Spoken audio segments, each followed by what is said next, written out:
And most of you have already surprised. You never believe what you have been seeing. You can never believe what you are seeing. Because you were thinking, can Simon Ekpa do this? Simon Ekpa are proving to you beyond. That little money you give Simon Ekpa, he surprised those who were calling accountability. They are now up. Where is Livingstone? Where is Ife? When Simon Ekpa was doing something, they were saying, all our money contributing, come and do account. They wanted to bring distraction. The same way you people are bringing distraction now. But today, there are no more to be found. That your little money have been managing well. Now, this is where we are. The finance have been there. Oga never questioned the finance manager. The ministers of finance have never been questioned by Oga. I want to ask you a question. Is it these 3 weeks of Oga absent that the finance will squander the money? Is it some of you did not know? I say, if you want the enemy to defeat you, or you want the enemy to defeat the nation, do you know where they will touch? They will touch the defense. They will touch the finance. And they will touch the media.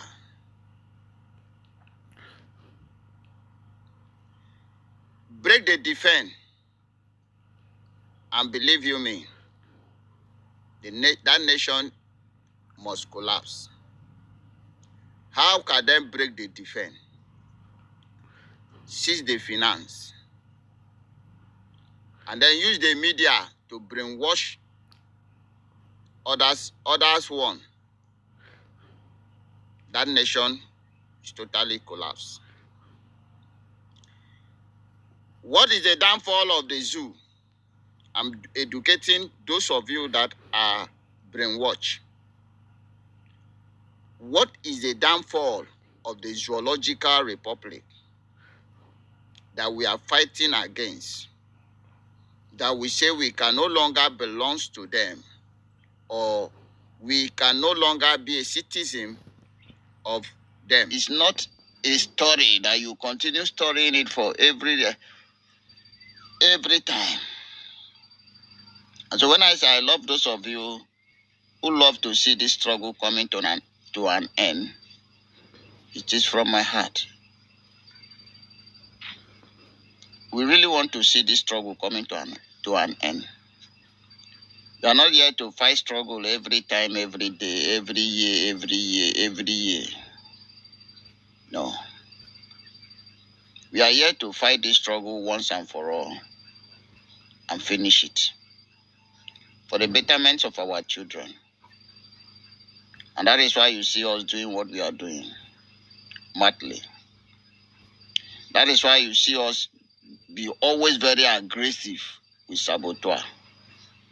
That is why you see us be always very, very mad with those who think that they can do. And let me bring this to you. Why we interfere in administrative. The reason is that anything that goes wrong with administrative will definitely infect us.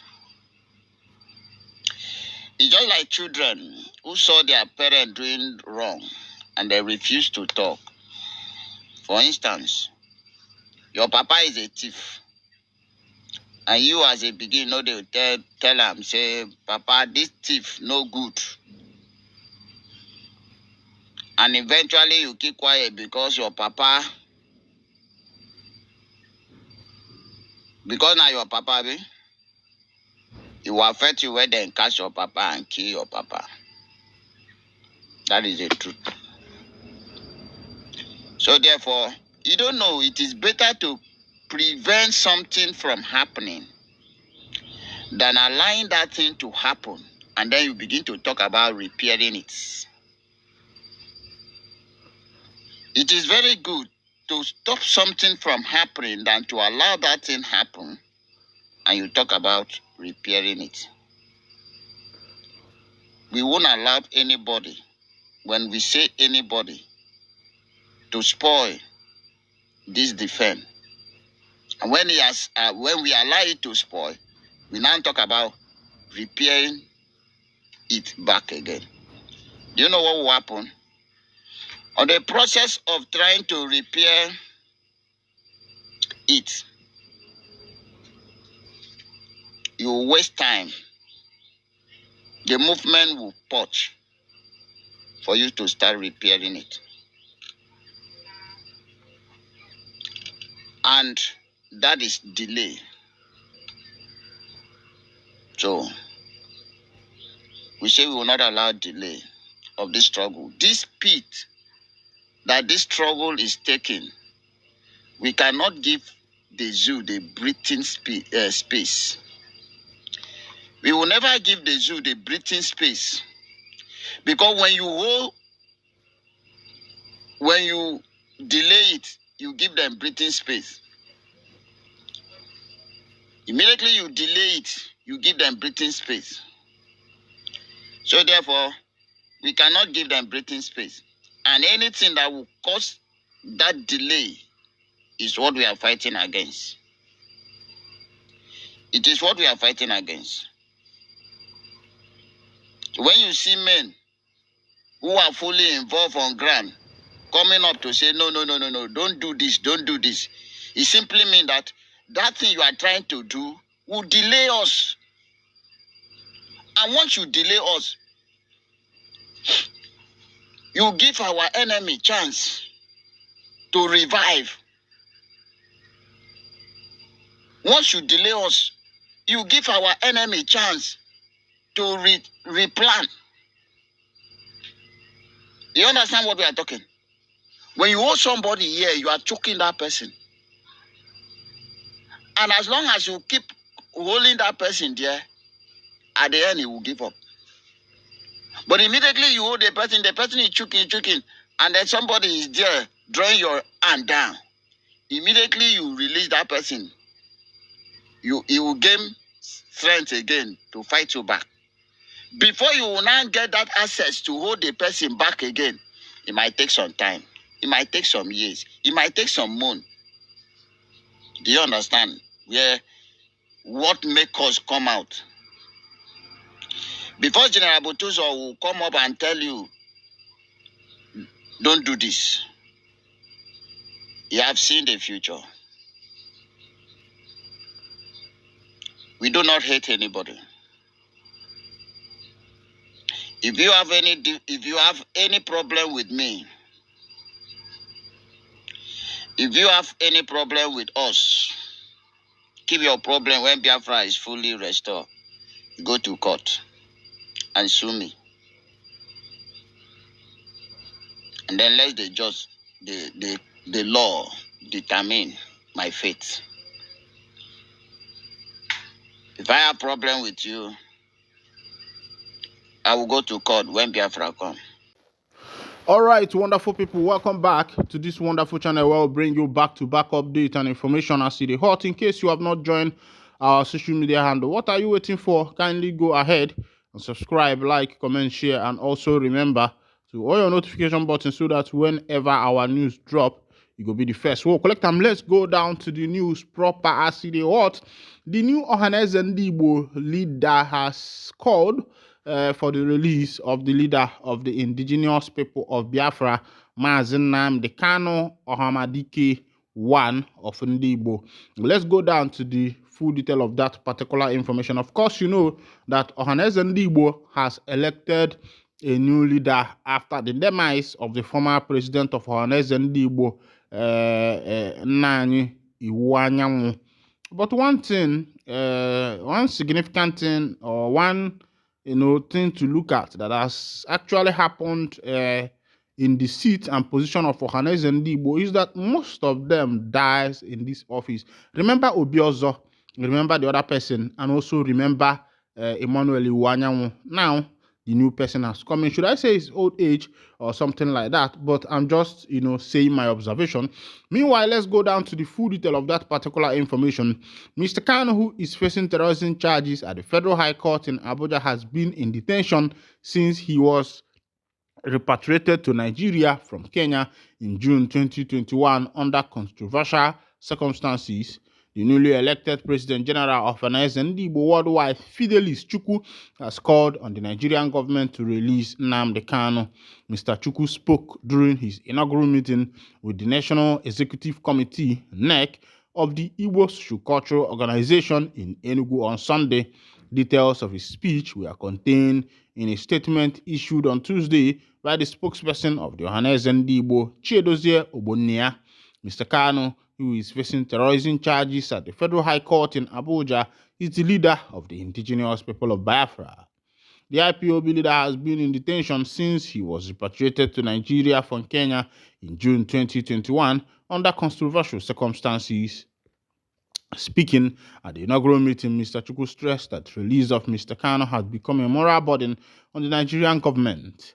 The Ohaneze leader contended that there was no sufficient reason for the country's security operatives' prolonged detention of Mr. Kanu. He told the NEC members that he would collaborate with some Igbo leaders in government to secure the release of the IPOB leader through a collective effort. All right.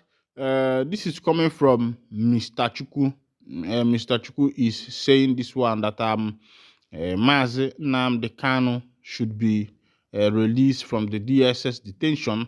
Of course, there was something Sowore. Of course, you know Sowore, the founder and owner of Sahara Reporters. He on a video broadcast, he spoke on how some Igbo elites, some Igbo leaders are the ones who are behind making sure that Mazi Nnamdi Kanu is released from the DSS detention because they are using him as their political dog.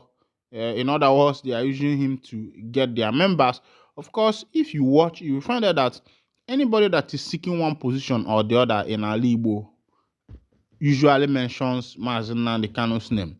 If that person wants to become governor, a senator, or whatever, even the late Ifeanyi Oba did same thing, where Kanu's name was also mentioned. He even went to the DSS detention with Mazi Nnamdi Kanu's wife to visit him, what he has not done before, but recently he started doing it because somehow he has started nursing the bid and the desire to become the governor of Anambra State, even though he did not live to see what becomes of his desire or what becomes of his quest to become the governor of Anambra State.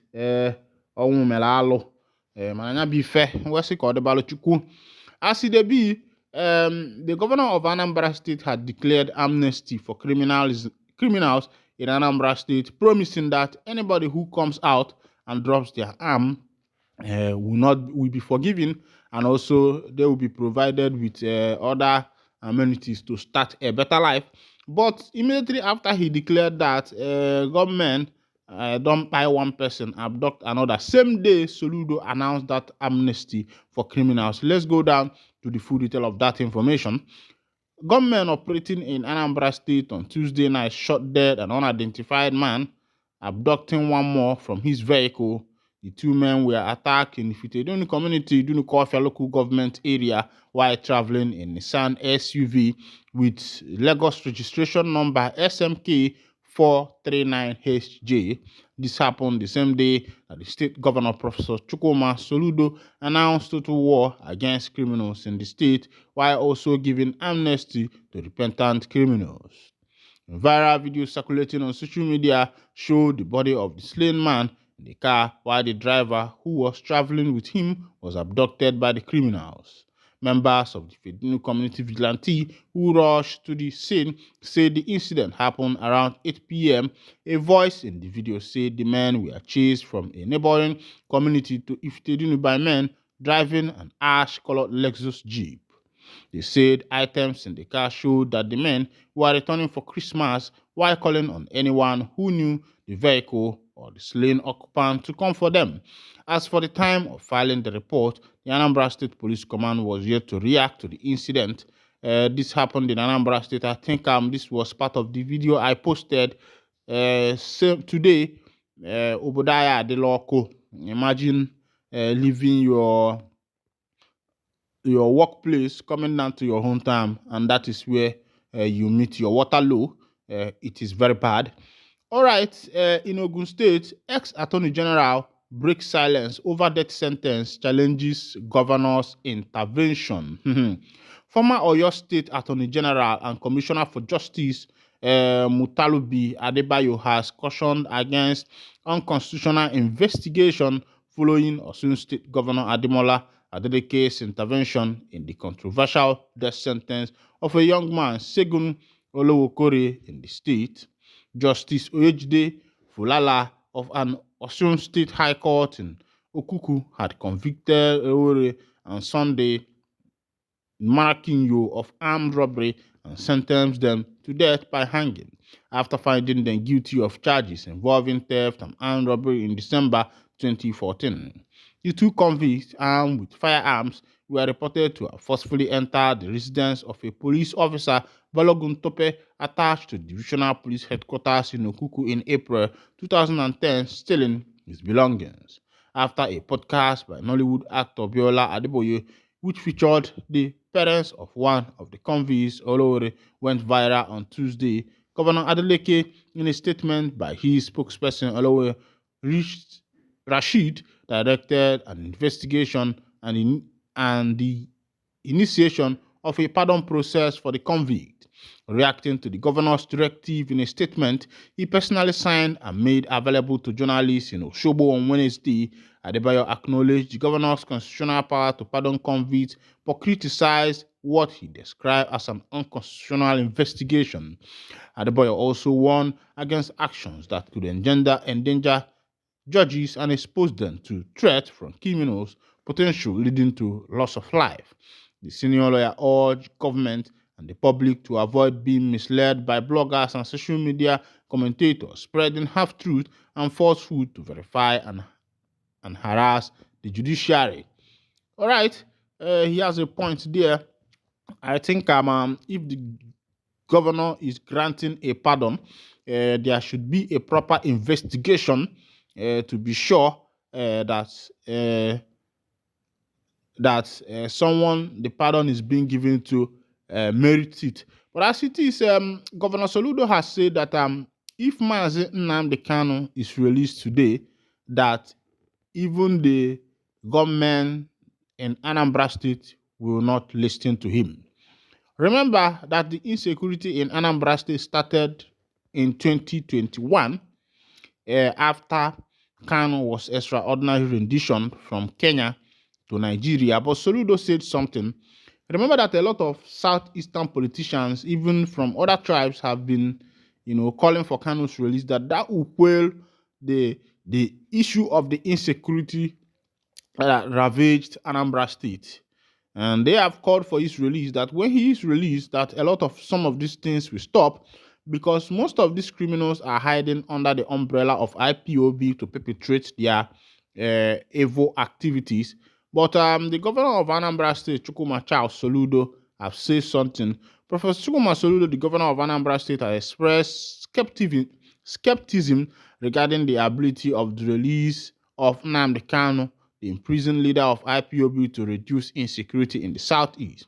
During a press conference in Amobia, the governor emphasized how the Biafran struggle has been manipulated by criminal elements. According to Punch, he claimed that they are committing violent and organized crimes under the guise of Kanu's name and the cause. Soludo voiced doubt, saying, even if Nnamdi Kanu is released today, I'm not sure they will listen to him. He clarified that these are organizations now driven by financial gain rather than initial agitation for liberation. The movement's ideological objectives have been